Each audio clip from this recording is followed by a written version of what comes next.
book of 2 Kings can be divided into 5 main sections: continuation of Israel and the prophets, revolution and reform, Israel slides into disaster, Judah's disobedience and reform, and finally, destruction and exile. We begin in the northern kingdom of Israel, where we see the Lord's judgment on Ahaziah. Ahaziah replaced Ahab as king of Israel when Ahab died, and he was evil too. Ahaziah falls through his roof and injures himself. He sends messengers to consult Baal-zebub to see if he will recover. Elijah intercepts them and asks, "Is it because there is no God in Israel that you are going up to consult Baal-zebub? Ahaziah will die in his bed." They return with a message from the man with the leather belt, and Ahaziah realizes it was Elijah, and he sends 50 soldiers to go arrest him. They find him sitting on a hill and say, "Man of God, the king says, come down." Elijah responds, "If I am a man of God, may fire come down from heaven and consume you and your 50 men." And fire consumes them, along with the next 50 soldiers that are sent. The third detachment begs Elijah to spare them, and God tells Elijah to go with them back to Ahaziah, where he repeats his message, and the king dies on his bed, and Ahaziah's brother Joram takes over the throne.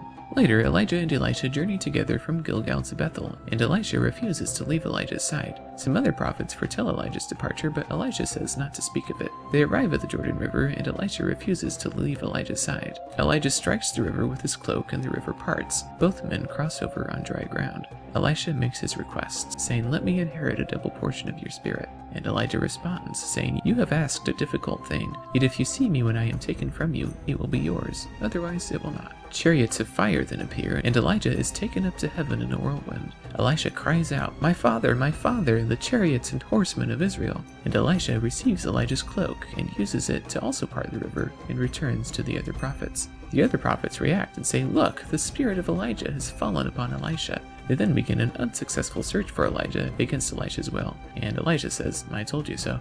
Elisha stayed at Jericho, and the people told him the water was no good. So Elisha threw some salt in the water, and the water was healed. Elisha then went from Jericho up into the land towards Bethel. On the way, he was jeered by the boys of the town. They chanted, "Get out of here, Baldy!" So Elisha cursed them in the name of the Lord, and 2 bears came out of the woods and mauled 42 of the boys, and Elisha continued on his way. We then learned that Joram was king of Israel for 12 years, and he was evil, but not as evil as Ahab. He fought against Moab because they stopped paying tribute. Judah and Edom joined with him in the battle, but they wandered in the desert for a week and ran out of water. So they decided to inquire of Elisha the prophet. Now Elisha can't stand Joram, but he foretells a victorious outcome. And in the morning, the Moabite army sees the sun reflecting off pools of water in the valley and assumes it's the blood of their enemies. The Moabites go out to loot, but are quickly surrounded by the 3 armies. There's a fierce battle that takes place, and the Moabites attempt to kill Edom's king, but they fell. But then the king of Moab sacrifices his son on the wall, and the text says the fury against Israel was great. They withdrew and returned to their own land. We then read more stories about Elisha the prophet.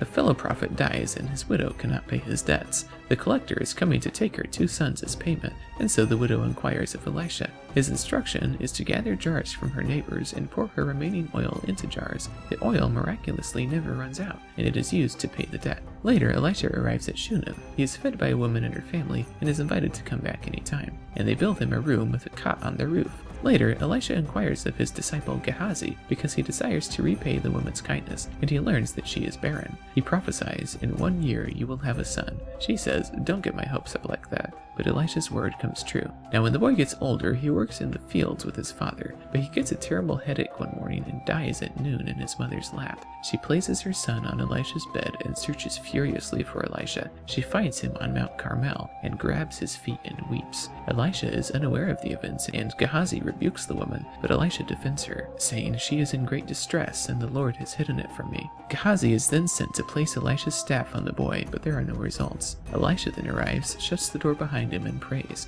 He lays on top of the dead boy, mouth to mouth, eyes to eyes, hands to hands, and the text says that the boy's body grew warm. Elisha paces and tries again. Suddenly, the boy sneezes 7 times and opens his eyes, and Elisha gives him back to his mother. Later, Elisha had his servant cook up a stew for the prophets, but somebody added poisonous gourds. As the prophets began to eat, they started crying out, "There's death in the pot!" Elisha added some flour, and the stew was fine. Later, a man showed up with 20 loaves of bread. Elisha told him to distribute it among the men. There were 100 men present, and after they all ate and had their fill, there was still bread left over.